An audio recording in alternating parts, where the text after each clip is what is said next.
Hey, Market Theory here. So Salesforce is adding again. It came out last week of they are adding again to their whole 360 platform of cloud-based services with the acquisition of Slack, or Work, ticker symbol WORK. And it really hasn't been taken nicely by Wall Street. We could see a price that's gone from 265 all the way down into the 220 range. So it really dropped off a cliff here. Obviously, we see the drop. I could see this stock easily hitting back into the $270 to $300 range by the end of this year of 21. So there's quite a lot of upside there. I'm going to give you guys my price targets. We're going to do a little brief overview and of course, talk about the Work acquisition. So Salesforce is a provider of enterprise software, as their real goal is on customer relationship management. That's hence CRM. That's really what that means. That's why their ticker is CRM. The company really focuses on artificial intelligence technologies, so they offer a bunch of different integrated platforms and enterprise applications that companies can, just buy from them. They have over 150,000 companies, and we can see through all the little channels here. They basically have a full 360 platform, and their growth really has been centered around the whole ideology of acquiring companies. If we look at their subsidiaries, right, look at how many companies these guys own. It's absolutely incredible. If we look at these subsidiaries, there's a ton of them here, and these are big, well-known companies within the enterprise software space. Previous acquisitions, I believe last year they added Tableau. But if we look at all these companies, they generate revenue, $1.2 billion here. And they continue to just acquire these massive companies of themselves, and they are creating this complete 360, customer 360, and they're an easy integration for all. They're just trying to connect customers and employees and better understand how the customers shop and buy, and it just really tries to connect all of that together to increase sales, obviously. I mean, that's really the thing that they push. See the world through your customers' eyes. Obviously, that's very important for these businesses, so most of the stocks that you own, some sort of Salesforce product, and quite frankly, it's very possible. Now, with the Work acquisition, they are adding to the employee section of this. A lot of people were questioning this because it doesn't really fit, and they're just trying to boost their sales, obviously. People are questioning their organic growth, which is fair.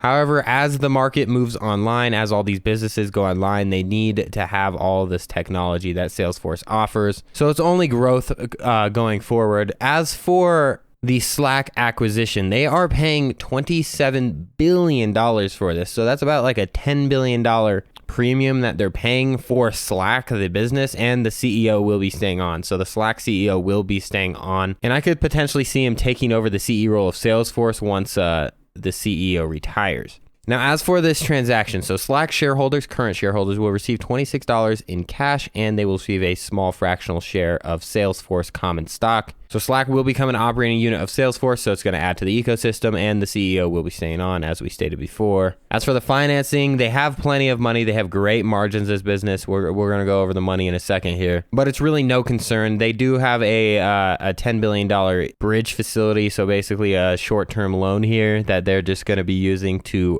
of course, acquire Slack because they don't have enough cash on hand to just throw $27 billion. So they expect to fund the cash consideration with cash from our balance sheet and approximately $10 billion of proceeds from a combination of the debt securities and loans. So they have the financing under control. They make sure that they always can afford these businesses. Obviously, they get hordes of cash and then acquire new businesses. It's just how they roll, and nothing really competes with it. The closest thing to it, I would say, is probably Microsoft with their 360 Pro, their platform. But the ecosystem is still not as broad. I guess if you talk to any business owners that use these two platforms and actually need this, that most of them are going to say that they like Salesforce more. Now, of course, some corporations go with the Microsoft, but there's room for two in this massive industry. So this is expected to close in the second quarter of fiscal year 2022. So we're still a little while out until this actually goes through. So Slack is solely for employees and interaction. Basically, think of it as like a Discord chat if you guys use Discord or any sort of group chat, but for business and only for business uses. Basically, you could just message anyone, FaceTime, whatever. If you've used Microsoft Teams, it's basically the same thing as that. So Salesforce's estimated revenue is $21.1 billion for the fiscal year 2021, and that is a 23% growth. Now, by adding Slack, we're adding, $876 million of earned revenue. So That's obviously helpful. They're on a huge growth trajectory with the whole pandemic and everything. A lot of online businesses, or a lot of businesses are going online, and Slack is just, I mean, it's them and Microsoft Teams. Those are the guys that are the communication platforms for enterprises, businesses, etc. Whether it be small businesses, big businesses, as you can see, you know, combining the #1 CRM platform with the most innovative enterprise communications platform. So this is a pretty big acquisition, as you could see. I mean, we're talking adding, you know, 2,500 employees to this whole mix of already 54,000. So this is really a no-brainer here for me. CRM is a buy, but let's look at the prices now to see if it's actually a buy, because we need the money to make sense here. So financially speaking, if we look at revenue, we're having strong growth year over year. Just in 2018, 10 billion, 13 billion, 17 billion. But the balance sheet is also very important here. Liabilities and assets. Just at a brief looking here, we could see that the assets definitely cover the liabilities short term and probably even long term here. And Salesforce is a pretty cheap business to run. Like, there's no cost of goods. As you guys can see, the total revenue here. Let's just look at the trailing 12. So 20 billion, right? And that cost of revenue is 5 billion. So once they have this ecosystem built up and all the companies are just coming to Salesforce or all this is the number that's going to probably go down quite a lot. And that is going to be the marketing of the business. It's selling and marketing expense. See, $9.3 billion spent there. That's where the margins really get cut into. So the operating income looks a little bit less than it truly is. They could turn on that growth motor at any time, kind of similar to like the Amazon stock and all those guys. They trade at a huge forward P, or a huge PE of 60, just like Amazon, right? But everyone knows that at any moment, this company can just turn to a money-making machine,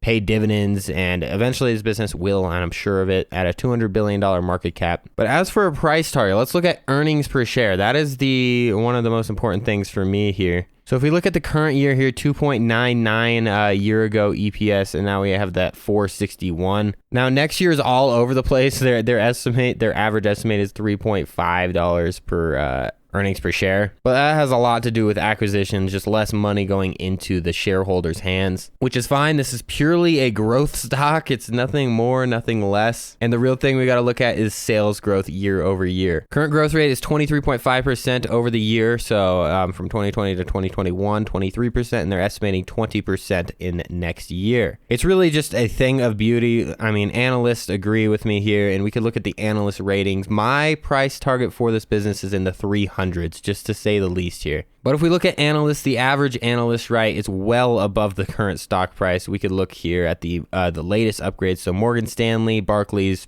Bank of Canada, etc. We could see all these massive firms upgrading the price. Most of them upgraded here. I mean, I don't think anyone downgraded their price here. If anything, they stayed neutral. The lowest one here, right? I'm saying I'm in the 300 to 320 range. So I'm very similar to Jeffries here with my analysis. And I think that this is a fair number for the business coming at the end of next year. So about next year this time, this is the price that I see, around $300 for this stock. Assuming that everything goes right, obviously. Anything can happen, and my price prediction could be entirely wrong. But even let's take account for the lowest possible one here. So Citigroup, this one was reiterated on 12/2. So $250. Let's take worst case scenario here, and let's look at Salesforce current stock. So at the current price, we're at 227. It's been trading pretty flat after this massive dip from 284 all the way down to 227. Still on a yearly base, though, if we look at pandemic lows all the way to the current price, we're still talking 80% growth. So shareholders are always being rewarded with this guy. It's a slow grower, and this crazy just metabolic price level here, it was destined to go down, and that's exactly what it did. It corrected down here, and now they're acquiring the biggest, in my opinion, or the second biggest business in the whole communications within employees type sector. So at 227, let's go to the current price. If we were to buy it today, if we just go to the lowest price target of 250, that is a 10% return, approximately about 9.9, 10%. Now, if we go to where my price target is, and I could see this bad boy running to, even if it goes to its all-time highs at 284.50, that's a 25% gainer, and then my $300, that is a 30% gainer. So that's big growth for a company with low risk. This is a company that's not going to go under anytime soon. Yes, we can get better returns maybe in the EV market, But it's great to stay diversified. We're not all in on Neo here. We stay diversified, and that's really what gets you through the tough times is whenever you have diversification. If you have 50% of your portfolio in EV stocks, then, well, if anything happens to the EV market, you're in trouble for sure. That's why it's good to keep your growth portfolio all weighted out and make sure to actually set your weights and really just pick up companies that you believe in. Even if you don't believe in CRM, this might be on one of my stocks to buy list coming this next week. As always, though, this is not a buy signal. This is just an analysis on the business and where I could see it going in this next year.